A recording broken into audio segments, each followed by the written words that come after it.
Ng hapon, Pilipinas. Narito na ang malalaking balita sa Frontline. Mga magbabagong taon sa probinsya at mga namimili ng pang medianoche at pampaswerte, nagkukumahog na isang araw bago ang salubong sa 2024. Mga naputukan, pumalo na ng mahigit 100, hindi pa man bisperas ng bagong taon. Binata sa Cagayan, wasak ang kamay dahil sa plapla. Pangulong Bongbong Marcos pinangunahan ang paggunita sa ika-100 at 27 death anniversary ni Dr. Jose Rizal. Baby sa Chile, isinilang na 7 kilo ang timbang. Take shot. 들어가지 High-flying Pinoy import na si Renz Abando napalian ng spine matapos ang hindi magandang bagsak sa isang laro sa Korean Basketball League. At K-pop girl group na Red Velvet dumating na sa bansa para sa isang New Year countdown party.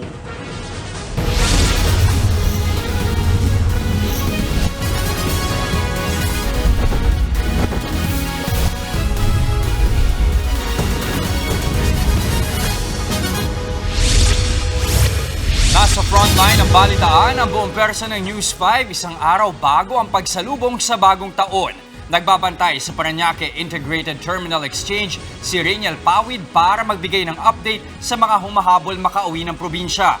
Nasa Divisoria naman si Elaine Fulgencio kaugnay sa mga namimili ng pang medianoche. Si Justin Punsalang naman ang maghahatid sa atin ng latest update sa bentahan ng mga paputok sa Bukawi, Bulacan. Nasa East Avenue Medical Center naman sa Quezon City si JC Cosico kaugnay sa paghahanda ng mga ospital sa mga mapuputukan. At nasa Tagaytay naman si Faith Del Mundo para kumustahin ang mga kapatid nating nagbabakasyon bago ang salubong sa 2024. Nagkukumahog ng makauwi ang mga kapatid nating sasalubungin ang bagong taon sa probinsya. Paalala sa mga sasakay ng bus, bawal pong magdala ng mga paputok. Live mula sa Parañaque Integrated Terminal Exchange o PTEX na sa frontline na balitang yan si Rainiel Pawid. O Rainiel, sa ngayon may masasakyan pa ba ang mga pasaherong dyan? Jess, Nikki, punuan pa rin nga ang mga bus dito, lalong-lalo na yung papunta ng Bicol Region. Karamihan kasi doon sa ating mga kapatid na nandito nga sa PTEX ay gustong makahabol para sa medianoche at makasama yung kanilang mga pamilya. Mula sa NAIA, dumiretso sa PTEX ang mag-asawang Ron at Shaira. Galing Singapore si Shaira at hahabol sa kanilang family reunion sa Bicol sa pagsalubong sa bagong taon. Last minute man ang biyahe, di naman nahassle ang mag-asawa. Ang diskarte kasi nila, pinabook ko po siya ng bus ticket 1 month before para po hindi po ma-fully book agad. Masaya kasi buo yung pamilya namin. 3 years po 3 bago years. ako. Umuwi sa Bicol. hahabol din sa medianoche ang construction worker na si Ronel. Hindi siya nakauwi sa Cavite nitong Pasko dahil pinili niya noong magtrabaho para may pandagdag sa pambili ng regalo at panghanda ng kanyang pamilya. Mahirap sir, kulang na kulang yung sahod. Okay lang man din, nakakaahon sa araw-araw. Yung maghahanda lang po kahit konting tapos magsama-sama. Sa tala ng PTEX Management, pumalo sa higit 170,000 ang foot traffic sa terminal nitong Biyernes. Asahan daw na bahagya itong mababawasan ngayong Sabado. Paalala naman nila sa mga bibiyahe hanggat maaari, huwag nang magdala ng malalaki at mabibigat na gamit. Bawal din pong magpasok sa bus na mga paputok. Kung kasama nyo naman ang inyong mga alagang hayop, dapat meron itong kulungan o iba pang lalagyan. Tulad dito sa PTEX, blockbuster din ang pila sa mga bus sa EDSA Cubao Terminal. Para naman matiyak ang kaligtasan ng publiko, nag-inspeksyon ng TNP kaninang umaga. Mismong si NCRPO Chief Major General Jose Melencio Nartates ang nag-inspeksyon sa mga pampublikong lugar. Sumakay pa siya sa tren bago nag-ikot sa ilang pasyalan. Wala naman daw silang namomonitor na anumang banta sa Metro Manila. Jess, Nikki, as of 4 p.m., umabot na sa higit 70,000 yung foot traffic dito nga sa terminal. At yung dami ng tao na yan ay pabor na pabor para doon sa mga maliliit na negosyo dahil mabenta nga yung ilang tindahan ng damit, pagkain at sapatos dito. Kaya naman tiyak na happy raw ang kanilang New Year. Kaya para sa ating mga kapatid at sa inyo dyan sa studio, advance Happy New Year. Advance Happy New Year din at maraming salamat, Rainiel Pawid. Kumpleto nyo na ba ang 12 bilog na prutas na pampaswerte sa bagong taon? kung hindi pa humabol na sa pamimili sa Divisoria. Live mula sa Maynila, nasa frontline ng balitang yan si Elaine Fulgencio. Elaine, siksika na ba dyan at ano ba ang mga mabentang pampaswerte sa 2024? Jess, hanggang sa mga oras na ito, wala pa ring patid yung pagdating ng mga kapatid natin dito sa Divisoria para nga mamili ng kanilang mga bilog na prutas na pampaswerte raw sa bagong taon. Maging ang tikoy sa Binondo, abay, pinipilahan na rin. Mahabang pila ang sasalubong sa iyo sa isang sikat na tindahan ng tikoy dito sa Binondo, Maynila. Nasa 150 hanggang 408 pesos ang presyo ng tikoy, depende sa flavor at size. Kung nagtitipid pero gusto nyo pa rin kumapit at maging madikit ang swerte, meron ditong pangmasang tikoy. 60 pesos ang pinakamaliit habang 200 pesos ang pinakamalaki. May iba't ibang flavor pa yan. Mabenta rin ang tikoy roll na mabibili sa halagang 100 pesos. Kasi bilang Pilipino, parang sumusunod na rin sa mga Chinese. Kasi di ba malagkit siya. Ayun, kumakapit daw ang swerte. Bukod sa tikoy, syempre, hindi rin mawawala ang mga bilog na prutas sa medianoche. Tradisyon na ng mga Pinoy na komplituhin ng 12 bilog na prutas pampabuenas. Yan ay kahit doble ng itinaas ng presyo ng ilang prutas. Sabi kasi nila it will bring good luck. Wala namang mawawala sa pagsunod. And pagkain naman siya. So, masashare naman siya sa buong family. 3 for 100 pesos ang mansanas, peras at kiwi dito sa Divisoria. Ang kiat-kiat, 50 pesos per net. Ang pakwan at pinya, 150 na kada piraso. 280 pesos naman ang kilo ng longga na dating 200 pesos. Habang 250 pesos ang kada kilo ng seedless na ubas. Pero kung kapos sa budget, pwede namang bumili ng tingi-tingi para makompleto ang 12 perasong bilog na prutas. Nakabili ako ng tigi-isang mansanas, peras at orange sa halagang 100 pesos. Maliit na pakwan na 80 pesos. 1/4 kilo ng mangustin for 50 pesos. Tigi-isang perasong lemon, chico, melon at dalandan. Pwede rin bumili ng ubas na 1/4 kilo worth 50 pesos. Kiat-kiat sa halagang 50 pesos at longgan na 50 pesos. Sa halagang 495 pesos, kompleto na ang 12 bilog na prutas pampaswerte sa 2024. Jess, bukod nga sa mga bilog na prutas at tikoy, abay mabenta na rin ang mga torotot dito sa Divisoria. Nagkalat yung mga nagbebenta gaya ni Kuya sa halagang 10 piso, meron ka ng torotot. And para sa mga kapatid natin na hindi pa nakakabili ng kanilang bilog na prutas, abay, pwede pa kayong humabol dahil bukas ang Divisoria Night Market hanggang 4 a.m. ng madaling araw. Para na rin sa mga kapatid natin, tip na rin po sa mga nagtitinda, agahan na yung pagbili dahil bukas, posibleng tumaas pa ang presyo. Jess, magpapabili ka na ba? Oo, Elaine, may message ko sa iyo, pakisigurado 12 pakibilang. Maraming salamat at Happy New Year, Elaine Fulgencio. Wasak ang kamay ng isang binata sa Cagayan matapos masabugan ng plapla. Padami rin ng parami ang mga biktima ng paputok kahit wala pang bisperas ng New Year. Live mula sa East Avenue Medical Center sa Quezon City, nasa frontline ng balitang yan si JC Cosico. JC, may mga isinugod na ba dyan na biktima ng paputok? Nikki, sa ngayon nga, 0. Wala pa rin kaso nga na firework injury. Ito nga yan sa East Avenue Medical Center sa Quezon City. Nakabilang nga po sa mga ininspeksyon ng Department of Health kanina. Meron din silang mga pasample kung paano nga yung mga posibleng mangyari sa mga mabibiktima ng paputok. Dandan lang, Dok. Ow! Dandan lang po, Dok. Napahiyaw ang pasyenteng ito na kunwari naputukan sa kamay ng illegal na 5-star at plapla habang nililinis sa kanyang sugat sa isinagawang simulation sa mga mapuputukan sa Jose R. Reyes Memorial Medical Center sa Maynila kanina. Ininspeksyon yan mismo ni Health Secretary Ted Herbosa. Linisin muna, after linisan, i-x-ray pa yan. Tapos i-operahan yan, i-debris pa yan. Or aayusin yung bale. Handa na rin ang mga aparato nila para sa mga kailangang operahan. Ganyan din ang sitwasyon sa emergency room ng East Avenue Medical Center sa Quezon City. Gamit ang buto ng manok, ipinakita rin doon kung paano ang gagawing pagputol sa daliri ng mga mapuputukan. We can use the giggly wires or the rongeurs to cut the bone po into two. So we have the assistant po to hold the other end. So ito po, if ever po na naputukan yung kamay at kailangan po nating putulin yung part na hindi na po natin masisave. Naitala naman kanina ng Department of Health ay 7 kaso ng naputulan ng bahagi ng katawan dahil sa paputok. Ang biktima, 19 years old na lalaki mula sa Cagayan Valley. Warak ang kanyang kaliwang kamay, bunsod ng sinindihan niyang plabla. Kasama siya sa 11 bagong kaso ng fireworks-related injuries nitong magdamag. Kabilang din sa mga bagong biktima isang 72-year-old na lalaki mula Metro Manila na tinamaan ng kwitis. Suma total, 107 na ang mga biktima ng paputok, hindi pa man bisperas ng bagong taon. Sa kabila nito, naniniwala si Secretary Herbosa na hindi dapat tuluyang iba ng paggamit ng mga paputok. Meron na rin naman daw mga ordinansa ang mga lokal na pamahalaan sa paggamit ng mga paputok. Hindi total ban. We still have the benefit of this beautiful fireworks para hindi rin mawala ng trabaho yung mga gumagawa ng fireworks and then mag-enjoy tayo. Bukod sa mga mapuputukan, nakabantay rin ang DOH sa tinatawag nilang trauma cases. Kabilang dyan yung mga madidisgrasya sa lansangan dulot ng kalasingan. Paulit-ulit na paalala ng DOH, huwag magmaneho kung nakainom. People die from alcohol, drunk driving, and pwedeng makasagasa ng bata.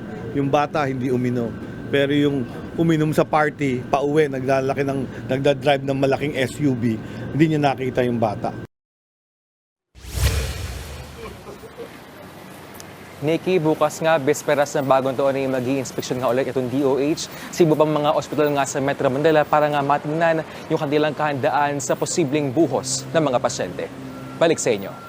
Maraming salamat, JC Cosico. Natagpo ang patay ang isang miyembro ng LGBTQIA sa Naga City, Cebu. Bukod sa pagnanakaw, iniimbestigahan din kung ito'y kaso ng hate crime. Nasa frontline ng balitang yan, si John Aroa. Nagkagulo ang mga residente sa liblib na bahaging ito ng Naga City sa Cebu matapos tumambad sa kanilang isang bangkay. Naka-t-shirt at underwear lang ang biktima ng datna ng mga pulis. Base sa investigasyon, nakilala ang biktima na si Joel Onchuan o Coach J. Nakilala umanong vocal coach sa Cebu. Kwento ng isang testigo sa mga pulis, isang SUV ang huminto sa lugar kaninang madaling araw bago natagpuan ang bangkay ng biktima. Sa isinagawang pagsusuri, natukoy kung ano ang ikinamatay ni Onchuan. Base po doon sa isang time nito sa doktor, strangulation, yung hinali yung leg, na-chok-chok yung leg. Blanco pa ngayon ang mga otoridad kung sino ang salarin at kung ano ang motibo sa krimen. Isa sa mga tinutukan nila ngayon ang nawawalang sasakyan ni Onchuan. Tinutukoy namin yung sasakyan ng biktima kasi may sasakyan daw ito kagabi. Kinukulit naman yung lahat ng mga CCTV footage. Posible raw na hindi lang isa ang pumatay sa biktima, hindi rin isinasantabi ng mga pulis ang anggolong hate crime. Miyembro ng LGBTQIA community si Onchuan. Nagbabalita mula sa frontline, Jan Arua, News 5. Ginunita sa iba't ibang lugar sa bansa ang ika-127 anibersaryo ng pagkamatay ng ating pambansang bayani na si Dr. Jose Rizal. Panawagan ni Pangulong Bongbong Marcos sa mga Pilipino, gawing huwaran si Rizal sa pagmamahal sa ating bayan. Nasa frontline ng balitang yan, si Ian Suyu. Pinangunahan ng pamilya Marcos ang paggunita sa 127th death anniversary ni Gat Jose Rizal. Dumalo sa seremonya sa Luneta Park sa Maynila ang ilang matataas na opisyal ng gobyerno, sandatahang lakas at ilang foreign dignitaries. Nag-alay ng bulaklak ang Pangulo sa bantayog ng bayani. Sa isang taon, 2 beses inaalala ang kabayanihan ni Rizal sa anibersaryo ng kanyang kapanganakan at kamatayan. Pinaalala ng Pangulo ang kahalagahan ng mga prinsipyo ni Rizal sa kanyang mga akda. Ang mga aral na ito ay akma pa rin sa modernong panahon dahil laganap pa rin ang kahirapan at kawalan ng hustisya sa lipunan. Para naman sa kaapu-apuhan ni Rizal na si Paulo, mahalagang alalahanin ang nasyonalismo ng kanyang lolo. Si Jose Rizal kasi timeless, no? Yung mga ideals na isinabuhay niya noon, relevant pa rin hanggang ngayon. Yung pagmamahal sa bayan, yung pag-strive na maging maging kapantay ng iba't ibang tao sa buong mundo, being world class. Kahit mahigit 100 taon na mula nang mamatay si Rizal, nakatatak pa rin sa isip ng mga kabataan ang kanyang kadakilaan. Natutunan ko po sa kanya na hindi sa lahat ng pagkakataon dapat banyaga po produkto po ng banyaga madalas nating gamitin. Dapat po matutunan din nating mahalin yung sarili nating bayan tsaka sariling wika po. Because of him, nakamit po natin yung kalayaan dahil sa kanya namulat yung mga kabataan. Nagdaos din ng seremonya para kay Gat Jose Rizal sa iba't ibang lugar sa bansa, gaya sa Calamba, Laguna kung saan siya ipinanganak at sa Dapitan, Zamboanga del Norte kung saan naman siya ipinatapon. Nagbabalita mula sa Frontline, Ian Suyu, News 5. Pulsuhan naman natin ang mga netizens sa paggunita ng Rizal Day sa pamamagitan ng interactive tool na Sprinkler. Makikita nating mga pagdarasal ang nangingibabaw sa mga netizen para kay Dr. Jose Rizal sa anibersaryo ng kanyang pagkamatay. Meron din niyang 348.4 million na reach online. Pagmamahal naman ang alay ng ilan pa nating mga kababayan para sa pambansang bayani. Makikita natin dyan, may love. At pagdating naman sa mga keywords na pinakahinahanap o pinakaginagamit sa nakalipas na 24 na oras, nangunguna ang mga salitang, tingnan natin.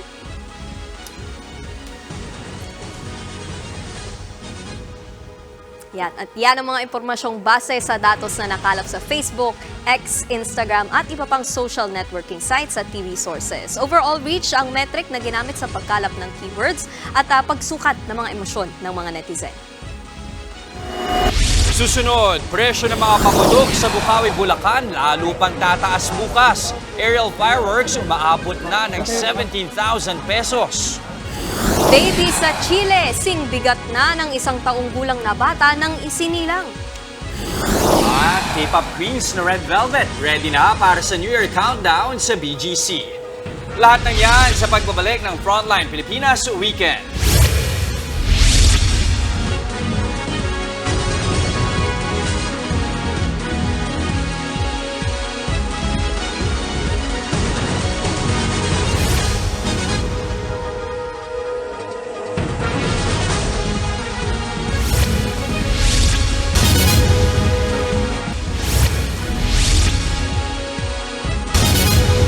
Ihanda ang bulsa kung ngayon pa lang kayo bibili ng paputok at pailaw sa Bukawi, Bulacan. Live mula sa Bukawi, nasa frontline ng balitang yan si Justine Punsalang. Justine, ano ba ang mga patok at ang mahalaga, ano ba ang safe na paputok ngayon dyan?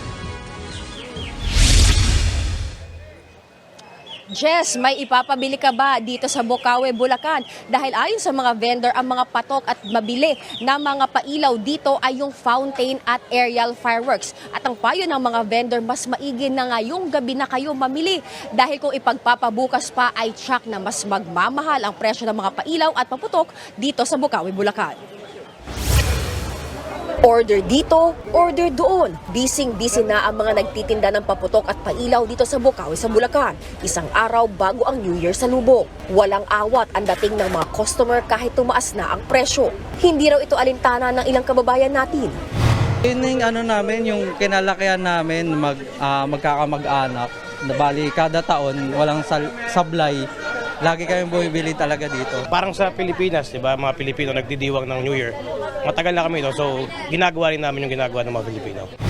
Payo ng mga nagtitinda ng paputok, huwag nang ipagpabukas ang pamimili dahil sigurado na raw na mas mahal na ang bentahan habang papalapit na ang pagsasara ng taon.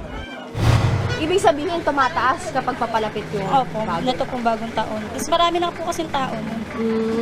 Kung mas kung maaga-aga po sila nakapunta, mababa lang po. 100 hanggang 3,000 pesos daw ang imamahal ng mga paputok bukas. Ang bundle ng luces at Roman candle na 100 lang ngayon, 150 na yan bukas. Maglalaro naman sa 350 hanggang 450 pesos ang bentahan bukas ng fountain. Aabot na rin hanggang 800 pesos ang isang bungkos ng kwitis. Ang aerial fireworks, 1,300 pesos na ang pinakamura bukas. Kung malaki-laki ang budget, ang 96 shots ng fireworks nasa 17,000 pesos ngayong araw. Pero kung ipagpapabukas ang pagbili, aabot na yan ng 20,000 pesos. Bukod sa paputok, may mga nagbebenta rin dito ng toroto. 50 hanggang 150 pesos depende sa laki. Just pabugso-bugso ang pagdating ng mga namimili ng paputok at pailaw dito sa Bocaue, Bulacan. Gaya ng iyong makikita sa aking likuran, maluwag pa at pwede pang mamili ang ating mga kapatid na magpupunta dito. Yun nga lang, Jess, matraffic na dito sa kahabaan ng Governor Fortunato Halili Avenue at pahirapan na ang traffic. Pero huwag mag-alala dahil 24/7 bukas yung mga tindahan dito at hindi pa naman nagkakaubusan ng mga pailaw at paputok. Balik sa iyo, Jess. Maraming salamat. Nag-uulat mula sa Bulacan, Justine Punsala. Pinagsisira ng mga otoridad ang mga nakumpiskang bawal na paputok sa Quezon City at Calabarzon. Sa QC, sinunog ng mga pulis ang higit 13,000 piraso ng illegal firecrackers at fireworks. 400 piso ang halaga ng mga ito. Karamihan sa mga ito galing sa mga nahuling online seller at mga nagbebenta sa bangketa. May nakumpiska ring boga. Winasak ang daan-daang iligal na paputok sa Calabarzon. Inilublob sa tubig ang mga kuwitis at iba pang aerial na pailaw. Dinumog naman ang ibang gamit gamit ang isang sasakyan. Bukod sa pagsira sa mga ito, arestado rin ang 3 seller sa magkahiwalay na operasyon. May nanalo na ng higit kalahating bilyong pisong jackpot prize ng Ultra Lotto 658. Siguradong happy ang New Year ng kaisa-isang nagwagi ng higit 571 million pesos na jackpot prize. Yan ay matapos niyang matamaan ang winning combination na 19, 35, 25, 42, 58 at 5 sa draw kagabi. Ito na ang pinakamalaking jackpot prize na napanalunan sa Ultra Lotto 658 mula noong June 30, kung saan isang mananaya ang nakapag-uwi ng 366 million pesos. Isa pang maswerteng mananaya ang naging instant milyonaryo kagabi. Nakakuha naman niya ang winning combination sa Mega Lotto 645 na 6, 12, 28, 4, 16 at 17. Mag-isa niyang iuwi ang higit 23 million pesos na jackpot prize. Susunod, sa mga mahilig mag-charon sa handaan, bibigyan namin kayo ng tips kung paano maiiwasang mapanis ang pagkain sa medianoche. High-flying Pinoy import na si Renza Bando nabalian ng spine sa laro sa Korea. At New Year Countdown Party sa BGC, tampok ang bigating K-pop group na Red Velvet. Huwag kayong bibitiw, magbabalik ang Frontline Pilipinas Weekend.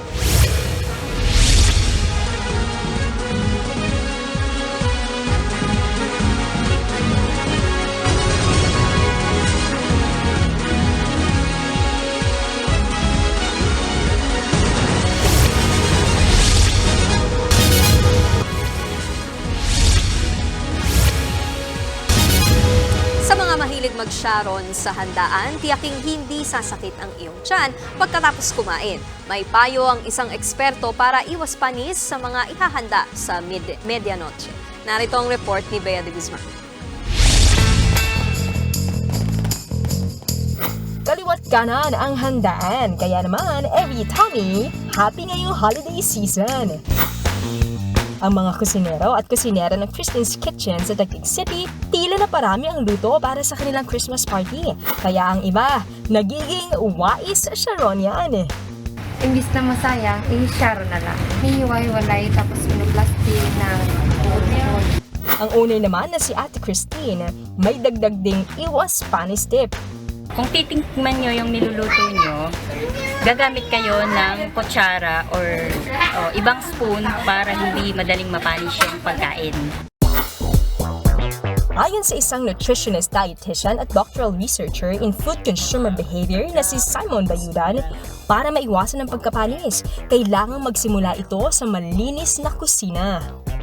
Kapag kasi sinabi natin napapanis ng isang pagkain, kadalasan ito ay dahil sa contamination, lalo na kung may mga pests tulad ng mga daga or ipis man yan. Mainam din na hugasan at lutuing maigi ang mga lulutuing sangkap. At kapag naluto na, siguraduhin maayos din ang storage ng mga pagkain. Kasi dito sa Pilipinas, ang ambient temperature natin, ito ang pinakaswak para dumami ang mga bacteria. Mainam ding ubusin agad ang mga naunang naihain o ang first in, first out principle. Pinaka nag-a-apply pa rin talaga sa food spoilage ay ang common sense. When in doubt, throw it out. Ang ultimate tip, iwasan ang paghahain at pagkuha ng sobra-sobra sa plato para masigurong walang masasayang na pagkain, lalo na't mahal ngayon ang bilihin. At bilang nutritionist dietitian, paalala rin ni Simone, iwasan ang overeating at ugaliin ang pag-inom ng tubig para iwas impatso. Bea de Guzman, News 5.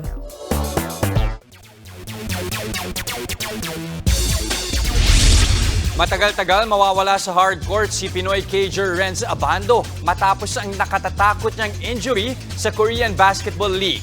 Sa gitna ng laban ng anyang Red Boosters at Goyang Sky Gunners, sinubukang kunin ni Abando ang rebound. Pero nabangga siya sa ere ng isang player ng Sky Gunner.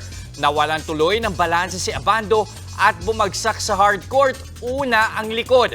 Napakapit sa batok si Abando matapos ang delikadong pagbagsak. Agad siyang inilabas ng arena. Sa ginawang pagsusuri, nagtamo ng multiple fractures sa gulugod ang high-flying Pinoy import. May fracture din siya sa braso at nagtamo ng concussion. Posibleng isang buwang hindi makapaglaro si Abando. Kasunod ng nakatatakot na injury, nagpaabot ng dasal at pangangamusta ang Pinoy basketball community. Kabilang na dyan si Coach Tim Cone na siyang huling coach ng Gilas. Ipinagdarasal din ni dating Gilas coach Chot Reyes si Abando na naging miyembro ng ating pambansang koponan.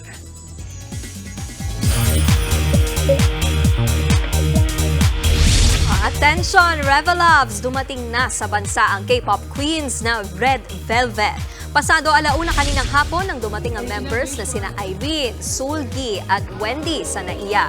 Nasa bansa sila para sa libreng concert sa gagawing New Year's Countdown sa BGC Taguig bukas ng gabi.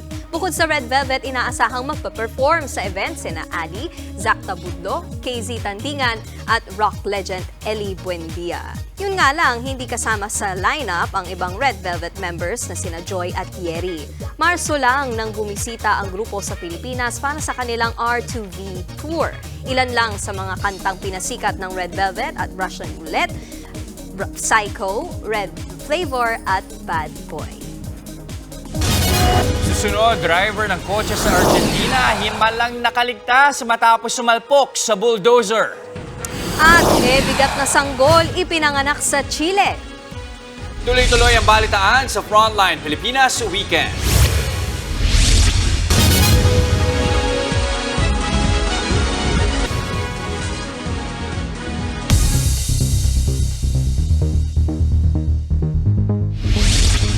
Sa pool sa CCTV ang salpukan ng kotse at bulldozer sa Argentina.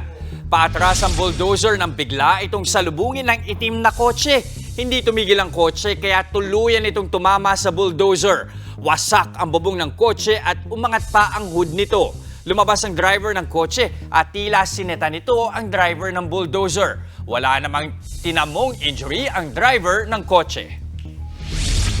Isang hebigat na baby boy ang ipinanganak sa Chile. May timbang na 7.1 kilograms ang sanggol. Halos doble o triple sa pangkaraniwang timbang ng mga bagong silang. Halos kasing laki na niya ang isang 1-year-old baby. Ipinanganak ang bata sa pamamagitan ng cesarean section. Patuloy siyang inoobserbahan sa ospital. Ayon sa isang obstetrician, posibleng siya na ang pinakamalaking sanggol na isinilang sa Chile.